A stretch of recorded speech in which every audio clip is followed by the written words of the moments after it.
રાષ્ટ્રમાં પ્રાથમિક શિક્ષકો માટે ટેટ ફરજિયાત। શું ગુજરાતમાં પણ આ નિયમ લાગુ થશે? નમસ્કાર મિત્રો, આજના વિડીયોમાં આપણે વાત કરવાના છીએ મહારાષ્ટ્ર રાજ્યના પ્રાથમિક શિક્ષકો અને તેના માટે આવેલ એક અત્યંત મહત્વપૂર્ણ નિર્ણય વિશે। જો તમે ધોરણ 1 થી 8ના શિક્ષક હોય અને ભવિષ્યમાં પણ જો શિક્ષક બનવાના હોય તો તમારા માટે આ સમાચાર ખૂબ જ જરૂરી છે। વિડીયોને અંત સુધી જરૂર જુઓ, કારણ કે ટેટ વગર હવે નોકરી શક્ય રહેશે નહીં। તો બ્રેકિંગ ન્યૂઝ મિત્રો, મહારાષ્ટ્રની રાજ્ય સરકારે એક મહત્વપૂર્ણ નિર્ણય લીધો છે। મહારાષ્ટ્રની રાજ્ય સરકારે સ્પષ્ટ રીતે જાહેર કર્યું છે કે ધોરણ 1 થી 8ના તમામ શિક્ષકો માટે ટેટ પાસ કરવું ફરજિયાત છે। આ નિયમ માત્ર નવા ઉમેદવારો માટે જ નહીં, પરંતુ હાલમાં ફરજ બજાવી રહેલા શિક્ષકો માટે પણ લાગુ પડશે।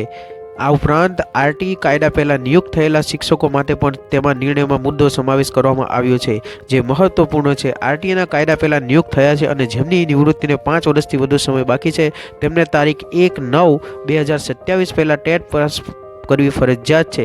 સરકાર તરફથી આ માટે તેમને 2 વર્ષનો સંપૂર્ણ સમય આપવામાં આવ્યો છે, પણ ત્યારબાદ આવા શિક્ષકોને કોઈપણ જાતની છૂટછાટ આપવામાં આવશે નહીં। તો મિત્રો, અંતિમ તારીખ તેના માટે રહેશે 1/9/2027।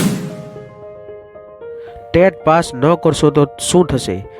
જો મિત્રો કોઈ શિક્ષક નક્કી કરેલી સમય મર્યાદામાં ટેટ પાસ ન કરે તો તેની સેવાઓ સંપૂર્ણપણે બંધ કરવામાં આવશે। હા મિત્રો, આ નિર્ણય કડક છે, પણ સરકારનો સ્પષ્ટ સંદેશ છે કે ગુણવત્તાયુક્ત શિક્ષણ માટે ટીઈટી એટલે કે ટેટ પરીક્ષા અનિવાર્ય છે। મિત્રો, આ નિયમ અત્યારે ફક્ત મહારાષ્ટ્ર રાજ્ય માટે જ લાગુ પાડવામાં આવ્યો છે, ત્યાં જે શિક્ષકો ચાલુ નોકરીએ છે અને ટેટ પાસ કરેલ નથી તેવા શિક્ષકોને 2027 સુધીનો 2 વર્ષનો સમયગાળો આપવામાં આવ્યો છે। ત્યારબાદ તેમને ટર્મિનેટેડ કરવામાં આવશે। મિત્રો, આ નિર્ણયથી ભવિષ્યની ભરતી અંગે પણ મોટો નિર્ણય બદલાવ થશે। માત્ર ટેટ પાસ ઉમેદવારોની પ્રાથમિક શિક્ષક તરીકે ભરતી થશે।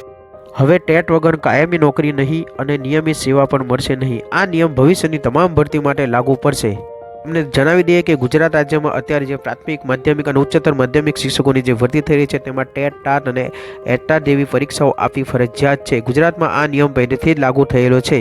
જો આ કાયમી શિક્ષકો ટેટ પાસ ન કરે અથવા તો ટેટ પાસ ઉમેદવાર ન મળે તો સરકાર પાસે માત્ર એક જ વિકલ્પ રહેશે, તે વિકલ્પ છે કરાર આધારિત ભરતી, તે પણ માત્ર એક શૈક્ષણિક સત્ર પૂરતું। અને સૌથી મહત્વની વાત એ છે કે સરકાર તરફથી અમને પગાર સિવાય અન્ય કોઈ પણ લાભ મળશે નહીં। તો અંતમાં આપણે સ્પષ્ટ કહી શકાય કે ટેટ વગર હવે પ્રાથમિક શિક્ષક તરીકે નિયમિત સેવા શક્ય નથી। જો તમે શિક્ષક છો તો આજથી ટેટ માટે તૈયારી શરૂ કરો, અને જો તમે શિક્ષક બનવાનું સપનું પણ જોઈ રહ્યા હોય તો પણ તમે ટેટ યાદ રાખજો કે ટેટ એ તમારું પહેલું અને સૌથી જરૂરી સ્ટેપ હોવું જોઈએ। મિત્રો, આ નિયમ ફક્ત અત્યારે મહારાષ્ટ્ર રાજ્ય પૂરતું લાગુ થયેલ છે।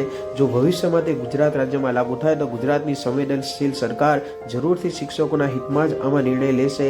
તો આવા ઇન્ફોર્મેટિવ વિડીયો મેળવવા માટે જરૂરથી અમારી ચેનલને સબસ્ક્રાઇબ કરો અને જરૂરથી તમામ શિક્ષકો સુધી વિડીયોને પહોંચાડો।